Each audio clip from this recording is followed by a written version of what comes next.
Hi, I'm Howard Phillips. On this channel I have covered a North American cryptid and an Asian cryptid, but now it's time to go to the country of Australia, not a continent.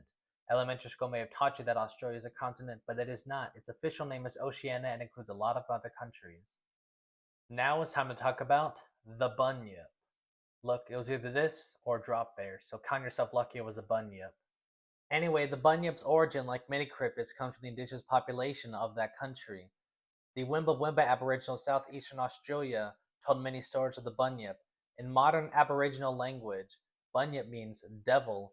In 1812, a word similar to bunyip called banyip talked about a seal-like creature terrorizing the people of Australia. The first time European colonists used the term bunyip was in 1845 when a fossil was discovered in Geelong, Australia. In 1846, another bunyip fossil was discovered. This time the skull was moved to Sydney where it was analyzed and tested as a bunyip. It was put on display and many other people claimed to have seen a creature similar to the bunyip.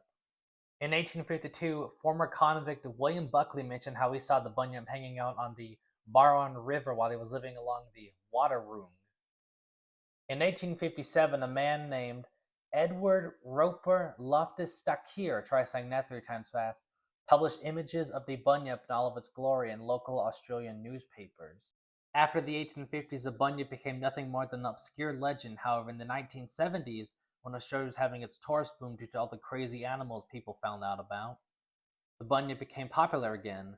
The most famous depiction of the bunyip in Australia is probably this coin-operated monstrosity under the Murray Bridge in Australia.